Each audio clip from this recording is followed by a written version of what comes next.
Hello everyone, आज के इस वीडियो में हम पढ़ने वाले हैं क्लास 12th इंग्लिश का पहला चैप्टर जो है द लास्ट लेसन। इसका हम मोस्ट इम्पॉर्टेंट क्वेश्चन को देखने वाले हैं जो आपके बोर्ड एग्जाम 2024 में आने के बहुत ज़्यादा चांसेस हैं।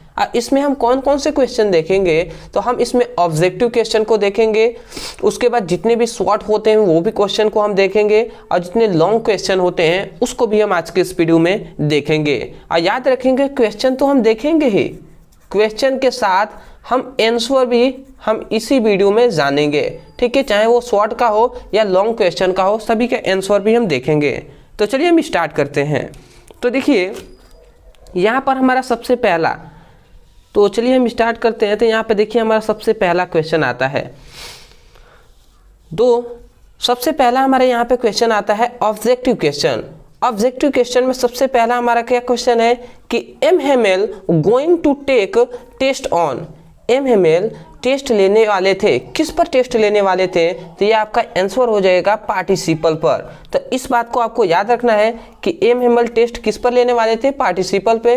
देखिए ये शॉर्ट ऑब्जेक्टिव क्वेश्चन है, बट हमने 4 ऑप्शन आपके पास नहीं दिया है, ठीक है। डायरेक्ट हमने एक आंसर लिख दिया है, आप इसको याद कर लीजिएगा। 4 आंसर देंगे आपको, थोड़ा सा कंफ्यूज आप हो सकते हैं, इसलिए मैंने एक दिया है जिससे आप याद कर लें। दूसरा हमारा क्वेश्चन है कि वाई डज लास्ट लेसन सिंबॉलिज, मतलब लास्ट लेसन का प्रतीक क्या है? वाई नहीं रहेगा यहाँ पे, व्हाट रहेगा, ठीक है। तो what does last lesson symbolise, last lesson का प्रतीक क्या है? तो यहाँ पे कहा गया ऑप्शन आपका क्या सही हो जाएगा? लॉस ऑफ लॉन्ग फ्रीडम, मतलब अधिक स्वतंत्रता की हानि का क्या हो जाएगा? यही आपका हो जाएगा प्रतीक है, अधिक स्वतंत्रता की हानि, ठीक है।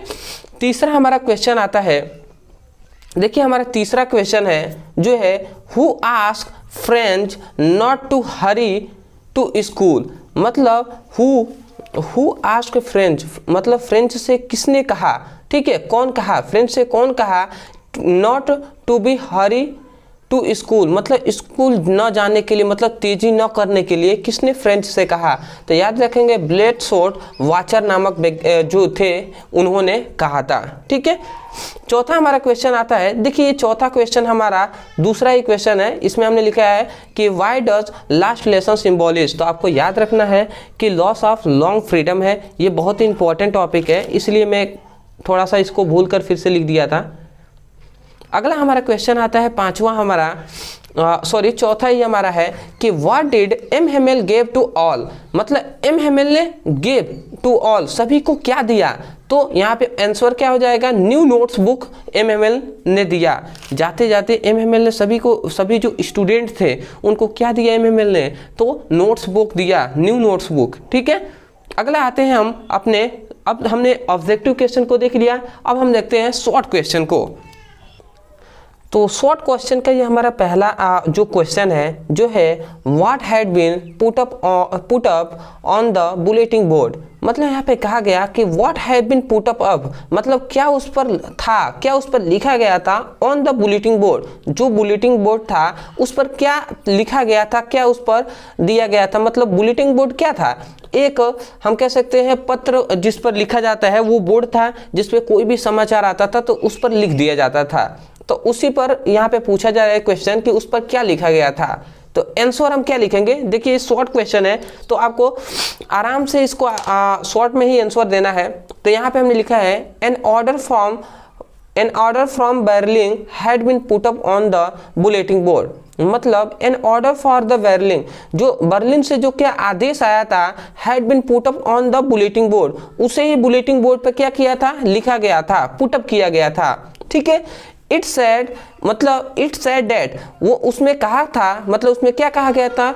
Only German would be thought in the school of एलेंस and Lawrence, मतलब जो एलेंस और लॉरेंस के जो भी स्कूल हैं उसमें केवल थॉट, मतलब उसमें केवल क्या पढ़ाया जाएगा? जर्मन ही, जो जर्मन भाषा की पढ़ाई है वही इसमें पढ़ाया जाएगा। और इसमें फिर से कहा गया कि the teaching of French had to be stopped, मतलब जो फ्रेंच की जो पढ़ाई है उसको क्या किया जाएगा? रोकना पड़ा है, ठीक है, उसको रोक दिया गया है। समझ गए। तो इतनी ही बात को आपको लिखना है, यही बुलेटिन बोर्ड पे लिखा गया था कि क्या कहा गया था, जो बर्लिन से एक आदेश आया था कि केवल जर्मन भाषा ही अब वहाँ पर वहाँ के स्कूलों में पढ़ाई जाएगी और फ्रेंच जो भाषा है उसको क्या कर दिया गया है, स्टॉप कर दिया गया है, उसको रोक दिया गया है फ्रेंच की जो पढ़ाई है। तो ये आपका पहला क्वेश्चन हो गया, वेरी इंपॉर्टेंट है, तो इसको जरूर आप याद कर लीजिएगा। आते हैं अगले क्वेश्चन पे। दूसरा हमारा क्वेश्चन है, what did M Hamel say about the French language. आप ध्यान से समझेंगे, यहाँ पे कहा गया what did M Hamel said about, मतलब एम हेमेल ने क्या कहा the French language, French language के बारे में, मतलब फ्रेंच भाषा के बारे में एम हेमेल ने क्या कहा। तो आंसर आपको क्या लिखना है, यहाँ पे आंसर हमने लिखा है कि ही कॉल्ड, मतलब उन्होंने कहा French the most beautiful language in the world, जो फ्रेंच भाषा है वो दुनिया की सबसे सुंदर भाषा है। ठीक है, यही तो कहा एम ने कि ही कॉल्ड फ्रेंच, मतलब उन्होंने कहा कि French the most beautiful language in the world, पूरे संसार का सबसे सुंदर भाषा है फ्रेंच। और उसके बाद कहा कि he said it is clear, मतलब ही सेड उन्होंने कहा कि it is the clearest and the most logical language, मतलब ये एक स्पष्ट और लॉजिकल लैंग्वेज, मतलब हम तो कह सकते हैं तार्किक भाषा है। ठीक है, या तार्किक भाषा है। ठीक है, लॉजिकल लैंग्वेज है। तो ये आपको शॉर्ट आंसर में लिख देना है। वेरी इंपॉर्टेंट क्वेश्चन है, तो इसको भी आई के श्रेणी में आप रखकर याद कीजिएगा। आते हैं तीसरे हमारे प्रश्न पे।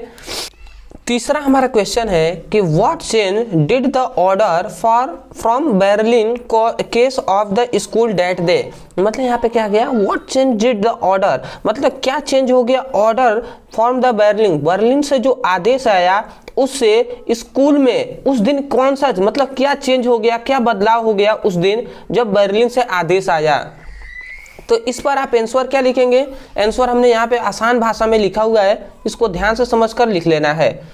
देखिए हमने लिखा हुआ है कि देयर वेयर नो नॉइज, मतलब कोई भी हल्ला नहीं कर रहा था, आवाज नहीं कर रहा था। इट वॉज एज क्विट, सभी चुप थे, जैसे एज संडे मॉर्निंग, जैसे संडे का जो क्या होता है, जो रविवार का सुबह होता है वैसे जिस तरह शांत होता है उसी प्रकार कहा जा रहा है कि शांत थे। एमएमएल सेड, एमएमएल ने कहा it would be his last lesson, यह आपका लास्ट लेसन है। एवरीबॉडी लुक्ड सैड, सभी उदास दिखाई दे रहे थे। और the village people had come to the thank M Hamel, मतलब जो गांव के जो लोग थे वो आए हुए थे एमएमएल को धन्यवाद देने, किसके लिए, for his 14 year of faithful service, मतलब उन्होंने क्या किया था, उन्होंने फेथफुल मतलब उन्होंने क्या किया था, एक 40 वर्ष तक उन्होंने वफादारी से क्या किया था, सेवा किया था। इसके लिए गांव के जो लोग थे वो एमएमएल को धन्यवाद देने आए थे, क्योंकि एमएमएल जो टीचर थे वो अब छोड़ के जा रहे थे ना, तो इसीलिए। अगला आते हैं हम अपने क्वेश्चन पे। तो अब आते हैं हम लॉन्ग टाइप क्वेश्चन पे। लॉन्ग टाइप क्वेश्चन में केवल हमने एक ही क्वेश्चन को लिया है, केवल आप इसी को तैयार कर लीजिए। और ये लॉन्ग टाइप क्वेश्चन आपके 7 नंबर के पूछे जाते हैं, तो हमने लिखा हुआ है, एक एक करके समझते हुए आप इसको चलेंगे। देखिए हमने यहाँ पे लिखा है कि why was it so difficult for the teacher to leave his school, मतलब why was it so difficult, क्या डिफिकल्ट था, मतलब उनको, मतलब डिफिकल्ट फॉर द टीचर, जो टीचर थे मतलब एमएमएल थे, उनको क्यों कठिन लग रहा था to leave his school, school को छोड़ने से उनको क्यों कठिनाई महसूस हो रही थी, इसके बारे में आपको पूरे विस्तार में आपको बताना है। तो देखिए हमने आसान भाषा में इसको लिखा हुआ है, ध्यान से आप समझेंगे, ध्यान से समझेंगे, सभी का अर्थ भी स्पष्ट हो जाएगा। देखिए हमने यहाँ पे लिखा है कि M Hamel was a good teacher, M Hamel एक अच्छे क्या थे, अध्यापक थे। ही सेड, मतलब sorry, he had been in this school for 14 year, उन्होंने इस स्कूल को क्या दिया है, 40 साल तक इस स्कूल को दिया है, उन्होंने टाइम दिया है, इसमें पढ़ाया हुआ है। ठीक है, इसका मतलब यही हुआ।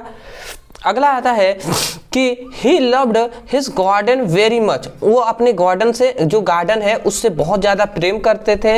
It was outside the window, मतलब उनके विंडो से, मतलब उनकी जो खिड़की थी उससे जस्ट बाहर ये गार्डन था। ठीक है, and his class was front of him, मतलब and his class was in front of him, मतलब उनका जो क्लास था जस्ट उसके सामने ही था, गार्डन के सामने ही था, ठीक है। उसके बाद कहा गया the same desk and bench were there in the classroom, मतलब सेम डेस्क और सेम ब्रेंच क्या था, क्लासरूम में वैसा ही था। Only the had been warm smooth, केवल वो जो डेस्क था और ब्रेंच था वो केवल क्या हो गए थे, स्मूथ हो गए थे, मुलायम हो गए थे, ठीक है। अगला यहाँ पे कहा गया कि everything around him had a very long and close associate with him, मतलब उन्होंने क्या कहा है कि उनके पास उनके आसपास के प्रत्येक वस्तुओं से उनको क्या था, बहुत घनिष्ठ संबंध था, ठीक है। वही तो यहाँ पे कहा गया ना कि एवरीथिंग अराउंड हिम, मतलब उनके आसपास की जो भी वस्तुएं थी, ठीक है, had a very long and close associate with him, मतलब उनके आसपास की जो भी वस्तुएं थी उनसे उनका घनिष्ठ संबंध हो गया था, ठीक है। उसके बाद यहाँ पे कहा गया it was a very difficult for him, उनके लिए बहुत कठिन था to dissociate himself for all this for the head part of the parcel of his life, मतलब यहाँ पे कहा गया कि वह मतलब उनके लिए बहुत ही कठिन था कि उनके लिए खुद से अलग करना इन सभी वस्तुओं को जो उनके जीवन में एक हिस्सा बन गए थे। समझ में आया, मतलब यही तो कहा जा रहा है, इट वॉज वेरी डिफिकल्ट, उनके लिए बहुत ही कठिन था, फॉर हिम मतलब उनके लिए बहुत कठिन था to dissociate himself for all this they had put part of the parcel of his life, मतलब उनके जो लाइफ के जो भी वस्तुएं थी उनसे, ठीक है, जीवन की जो भी वस्तुएं थी उनको उनसे अलग करने के लिए बहुत ही उनको डिफिकल्ट, बहुत ही कठिन परेशानी मतलब उनको अनुभव हो रहा था, ठीक है। अगला यहाँ पे आप थोड़ा सा मैं इसको ऊपर कर दूं,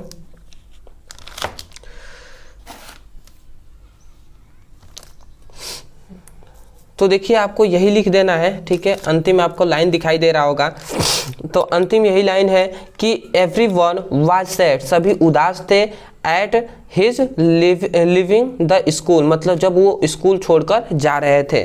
तो देखिए ये क्वेश्चन को जो आंसर है उसको हमने बहुत पास लिखा हुआ है, ठीक है, कि इसी पेज में ये अट जाए, ठीक है।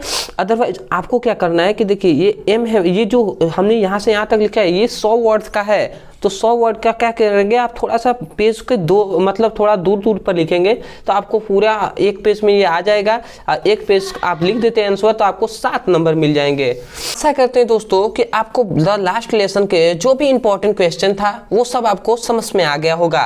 तो इन सभी को सबसे पहले तो आपको लर्न कर लेना है, याद कर लेना है, और दूसरी बात यदि चैनल पर नए हैं तो चैनल को जरूर सब्सक्राइब कर दीजिएगा, क्योंकि देखिए आगे भी ऐसे ही कंटेंट आपको फिजिक्स और केमिस्ट्री का तो मिलता ही है, इसके साथ साथ हिंदी और अंग्रेजी का भी मिल रहा है, तो आप इस चैनल को सब्सक्राइब किए रहेंगे तो आपको आगे भी मिलते रहेंगे।